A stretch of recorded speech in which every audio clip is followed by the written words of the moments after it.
வணக்கம் நண்பர்களே, சற்றுமுன் வெளியான மிக முக்கிய தகவலின்படி ரேஷன் அட்டைதாரர்களுக்கு மிகவும் முக்கியமான தகவல் ஒன்றை தமிழ்நாடு அரசு வெளியிட்டு உள்ளார்களாம்.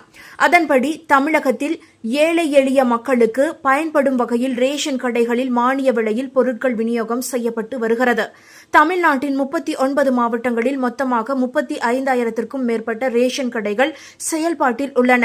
இக்கடைகளில் 2 கோடிக்கும் அதிகமான குடும்ப அட்டைதாரர்கள் உள்ளனர். தமிழகத்தில் அரிசி இலவசமாகவும் பாமாயில், கோதுமை, சர்க்கரை போன்ற பல பொருட்கள் குறைந்த விலையிலும் கிடைக்கின்றன. புதிய ரேஷன் கார்டுகள் வழங்கும் பணி தற்போது மிகவும் தீவிரமாக நடைபெற்று வருகிறது. எனினும் ரேஷன் கார்டுகளில் பெயர் திருத்தம், முகவரி மாற்றம் போன்ற குறைபாடுகளை சரி செய்ய முடியாமல் மக்கள் அலைந்து வருகின்றனர். அதனை கையாளும் வகையில் சிறப்பு முகாம் நடத்தப்பட உள்ளதாம். அதாவது இதற்கான அறிவிப்பை தான் தமிழ்நாடு அரசு தற்போது வெளியிட்டு உள்ளது. உணவுப் பொருள் வழங்கல் துறையின் தகவலின்படி பொது விநியோக திட்ட பயன்களை மக்கள் மிகவும் எளிதில் பெற தமிழ்நாடு முழுவதும் ஒவ்வொரு வட்டத்திலும் மாதம் ஒரு முறை மக்கள் குறைதீர் முகாம் நடத்தப்பட உள்ளது.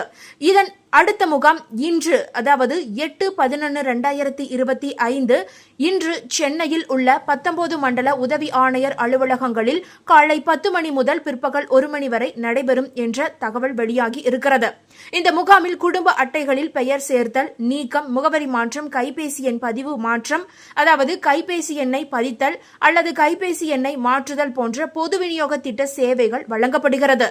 அதேபோல மறுவசதி தேவைப்படும் மூத்த குடிமக்களுக்கு அங்கீகார சான்றும் வழங்கப்படும். பொது விநியோக கடைகளில் குறைபாடுகள் ஏதேனும் இருந்தால் இம்முகாமில் நீங்கள் தாராளமாக புகார் செய்யலாம். அதாவது சென்னை உட்பட பல மாவட்டங்களிலும், தமிழகத்தில் உள்ள அனைத்து மாவட்டங்களிலும் இந்த ஒரு முகாமானது நடைபெறும் என்பதுதான் உண்மை.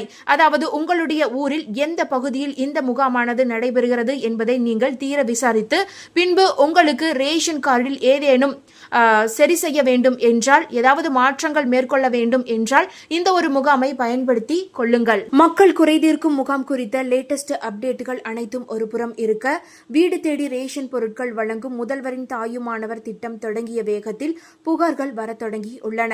முதல்வரின் தாயுமானவர் என்ற திட்டத்தை கடந்த ஆகஸ்ட் 12ஆம் தேதி முதல்வர் அவர்கள் தொடங்கி வைத்தார்.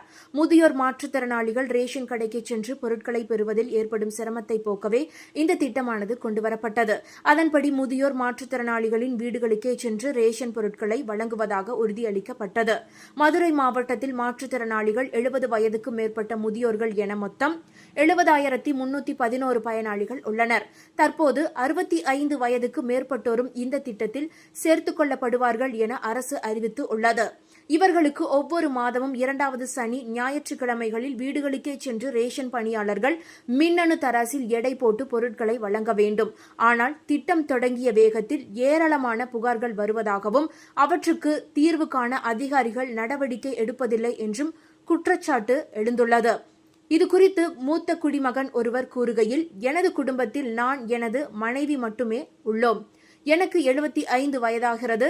மனைவிக்கு 67 வயதாகிறது. ரேஷன் பொருட்களை வீட்டுக்கே வந்து வழங்குவதாக குறுந்தகவல் மட்டுமே வந்தது. இதுவரை பொருட்கள் வந்து சேரவில்லை. அதனால் சிரமத்துடன் நானே ரேஷன் கடைக்கு சென்று பொருட்களை வாங்கி செல்கிறேன். உங்கள் குடும்பத்தில் 60 வயதுக்கு கீழ் உறுப்பினர்கள் இருந்தால் அவர்கள் ரேஷன் கடைக்கு சென்று பொருட்களை வாங்கிக் கொள்ளலாம் என அதிகாரிகள் கூறுகின்றனர். ஆனால் அவர்கள் வெளியூரில் வேலை செய்தால் எப்படி பொருட்கள் வாங்குவது? இதற்காக ஒவ்வொரு மாதமும் வெளியூரில் இருந்து வந்து ரேஷன் பொருட்களை வாங்கி கொடுத்துவிட்டு போ என அவர்களை கூற முடியுமா? இதுபோன்ற நிபந்தனைகள் விதித்தால் பெரும்பாலான முதியோர் மாற்றுத்திறனாளிகள் வாழும் குடும்பங்களில், அதாவது குடும்பங்களுக்கு இத்திட்டம் பயன் தராது.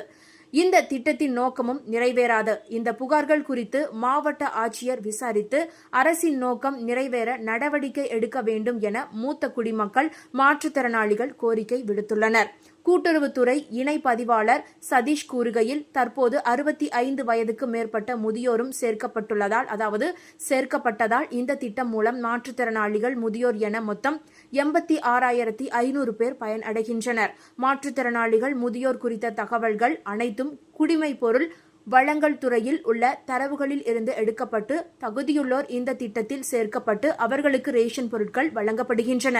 இதற்காக யாரும் விண்ணப்பிக்க வேண்டிய அவசியம் இல்லை. தற்போது மாவட்டத்தில் இந்த திட்டம் சிறப்பாக செயல்படுகிறது. இதுவரை யாரும் புகார் தெரிவிக்கவில்லை. அவ்வாறு புகார் இருந்தால் உடனடியாக நிவர்த்தி செய்யப்படும் என்றார். ரேஷன் கார்டு குறித்த மற்றொரு மிக முக்கிய அப்டேட் கிடைத்திருக்கிறது.